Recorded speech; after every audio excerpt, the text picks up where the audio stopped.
Assalamualaikum warahmatullahi wabarakatuh. Selamat petang semua anak-anak ustazah. Sebelum kita memulakan pembelajaran kita pada petang ini, marilah kita sama-sama menedah tangan, membaca ummul kita Al-Fatihah dan doa penerang hati. Untuk hari ini, iaitu subjek akidah, bahagian yang kedua kita akan masuk tentang beriman kepada Allah Subhanahu wa Ta'ala. Okey, seperti mana yang kita tahu, minggu sebelum ni kita dah belajar subjek yang pertama iaitu rukun iman. Baik semua. Untuk permulaan dia kita akan masuk iaitu pengertian beriman kepada Allah Subhanahu Wa Taala. Okey. Maksud beriman kepada Allah Subhanahu Wa Taala iaitu percaya dan yakin bahawa Allah itu Ahad. Apa maksud Ahad? Iaitu satu. Seterusnya Esa dan tidak beranak serta tidak diperanakkan. Okey. Jadi maksudnya di sini iaitu kita kena percaya, kita kena yakin, kita kena beriman bahawa Allah tu satu. Allah tu tak ada, Allah tu tak banyak, Allah tu tak ada anak, Allah tu tak ada isteri. Jadi Allah tu satu. Kita kena yakin dalam diri kita Allah tu hanya satu. Seterusnya iaitu Allah adalah pencipta dan pemilik segala sesuatu, tidak ada sekutu baginya. Maknanya Allah yang mencipta kita, Allah yang mencipta langit dan bumi, Allah yang mencipta haiwan, tumbuh-tumbuhan. Dalil yang terdapat dalam surah iaitu surah Al-Ikhlas, yang berbunyi Bismillahirrahmanirrahim. Qul huwallahu ahad, Allahus samad, lam yalid wa lam yulad wa lam yakul lahu kufuwan ahad. Sadaqallahul azim. Surah Al-Ikhlas, surah yang ke-112 ayat 1 hingga 4. Maksudnya di sini ialah maksudnya di sini ialah katakanlah wahai Muhammad bahawa Allah Subhanahu Wa Taala itu tunggal, iaitu satu. Allah Subhanahu Wa Taala tempat untuk kita meminta.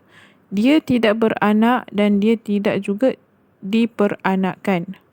Dan tiada yang serupa dengannya, dialah Tuhan yang Esa. Jadi dalam ayat Quran ini juga menunjukkan bahawa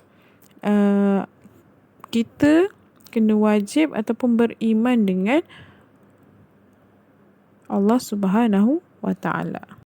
Anak-anak semua setakat ni faham? Kita dah masuk tentang pengertian, kita dah masuk dalil nakli dan seterusnya kita masuk tentang dalil akli beriman kepada Allah Subhanahu Wa Taala.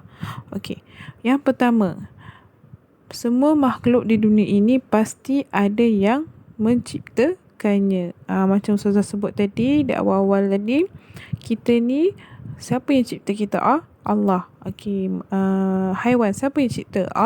Allah. Tumbuh-tumbuhan pun Allah, langit bumi pun Allah. Jadi semua makhluk, semua makhluk maknanya termasuklah kita ni, manusia, haiwan, ada yang diciptakannya. Siapa yang cipta kita? Iaitu Allah Subhanahu Wa Taala.